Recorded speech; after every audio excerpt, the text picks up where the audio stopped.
Assalamualaikum warahmatullahi wabarakatuh. Kami dari kelompok 13 beranggotakan Novita Rizky dengan 150522 dengan Nurma Fauzia Fitriani NIM 1803663 akan membahas tema 5 ekosistem, subtema 2 hubungan antar makhluk hidup dalam ekosistem pembelajaran 1.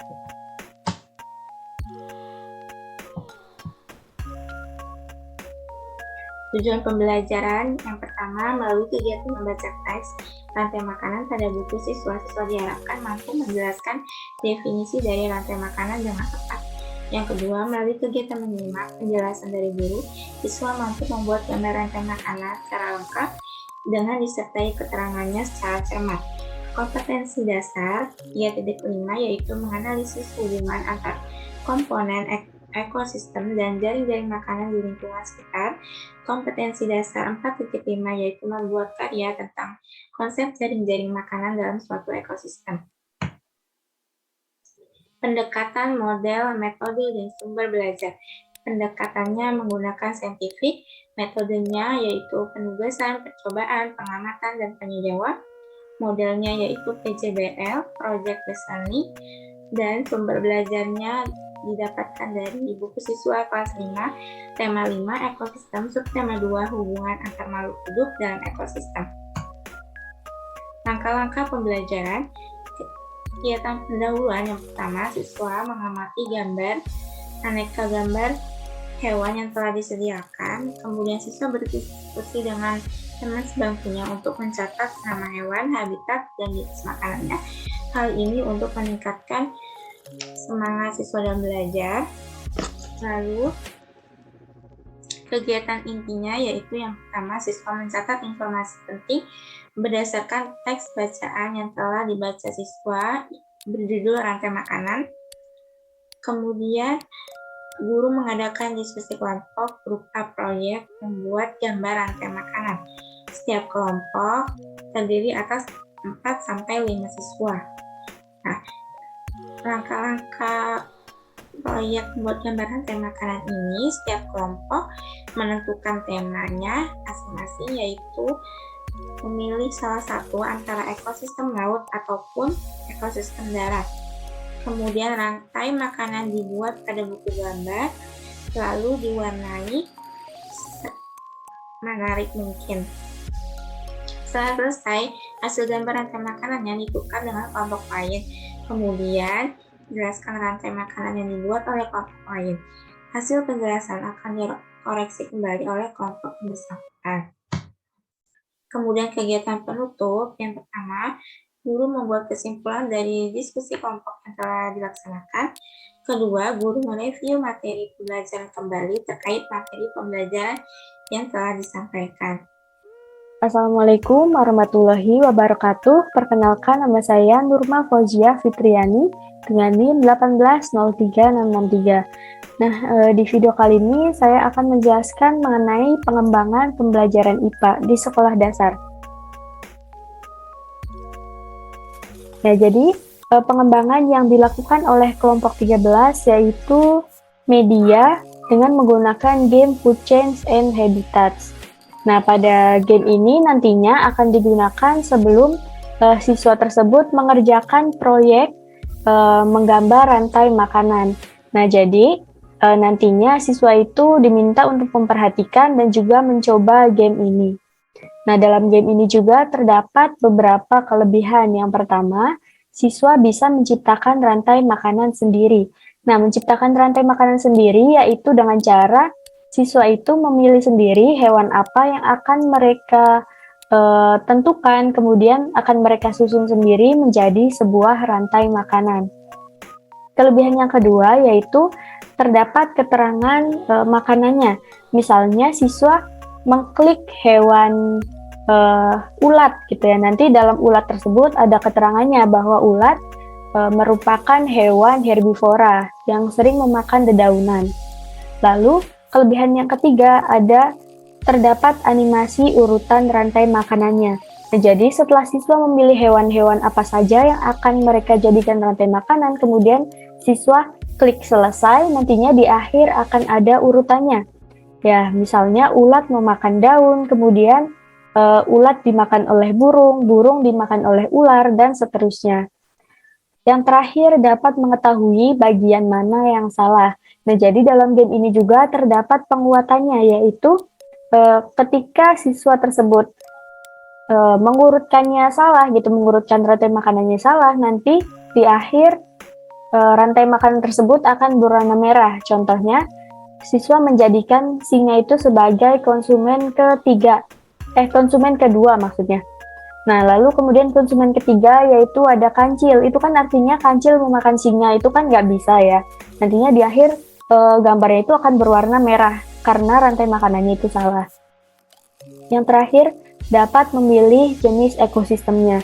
Nah, dalam game ini juga terdapat 3 ekosistem, yaitu ekosistem savana, ada ekosistem tundra, dan juga woodland atau hutan.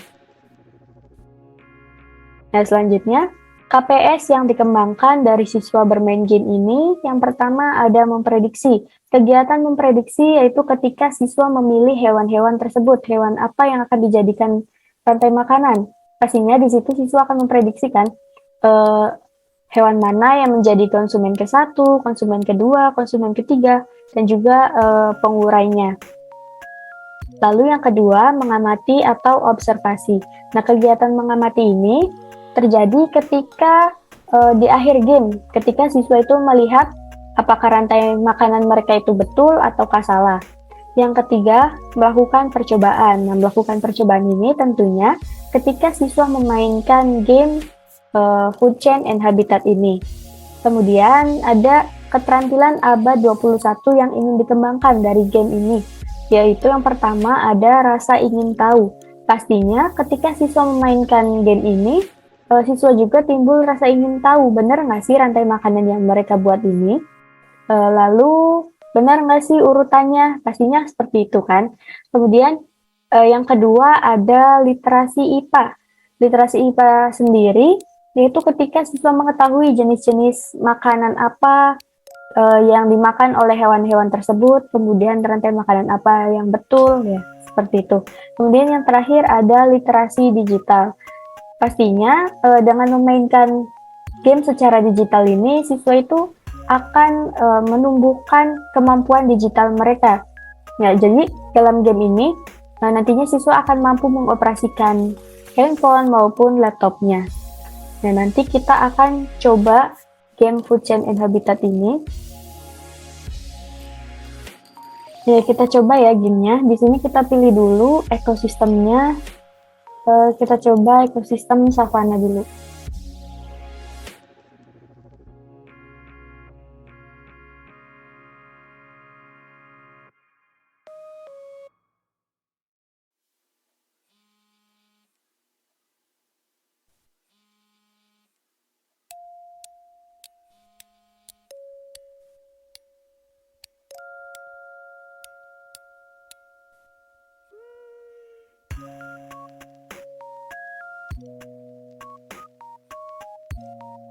Ya, jadi kita di sini pilih tumbuhan sebagai produsennya dulu. Kita pilih ini ya, rumput.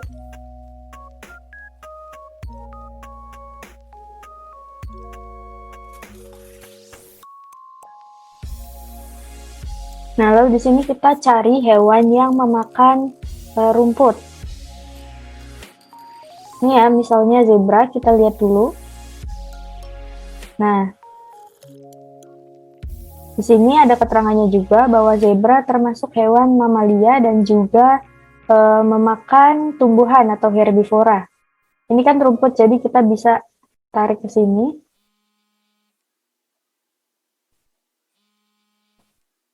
Nah, lalu kita pilih hewan yang memakan daging. Nah, di sini kita pilih singa aja ya. Tuh, di sini juga ada keterangannya bahwa singa itu termasuk karnivora.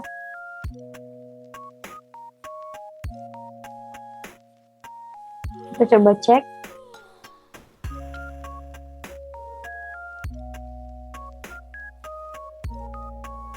Nah, ternyata betul rantai makanannya. Kalau sudah, kita lanjut. Nah, di sini kita bisa memilih level 2 dan seterusnya. Coba kita pilih level 1 lagi ya, tapi yang salahnya. Kita mainkan yang salahnya.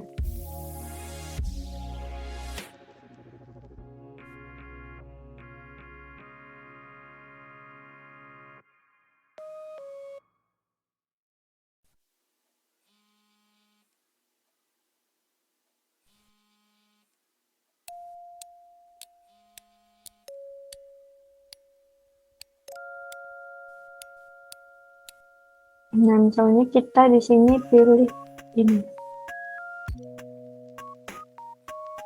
Coba.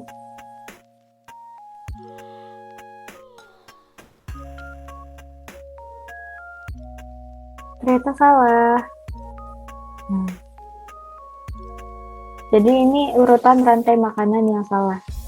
Pengembangan selanjutnya yaitu ada membuat karya rantai makanan. Di sini ada alat dan bahan. Alat dan bahan yang dibutuhkan yaitu ada pensil, spidol warna, buku gambar A2, penggaris, dan juga ada penghapus. Kemudian KPS yang dikembangkan dari membuat karya rantai makanan ini diantaranya yaitu menggunakan alat dan bahan, lalu berkomunikasi ketika siswa tersebut memberikan keterangan dan juga mengobservasi. Ada satu lagi yaitu kolaborasi. Ya, di sini kami mencoba untuk mengembangkan LKPD-nya. Nah, dalam LKPD tersebut nantinya ada nama rantai makanan pada ekosistem apa ya, bisa ekosistem darat maupun laut. Kemudian dari kelompoknya juga ada kelompok berapa.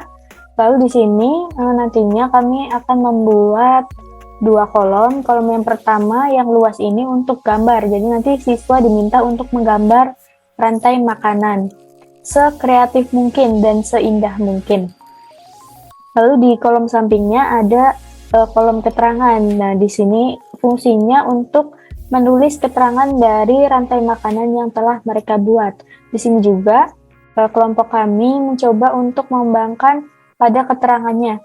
Nanti siswa diminta untuk memberikan lingkaran pada hewan yang mereka gambar gitu. Misalnya, ini kan lingkaran hijau sebagai produsen. Di sini produsennya itu rumput. Nantinya ketika mereka menggambar rumput, mereka juga harus melingkari rumput tersebut dengan warna hijau, yaitu sebagai produsen.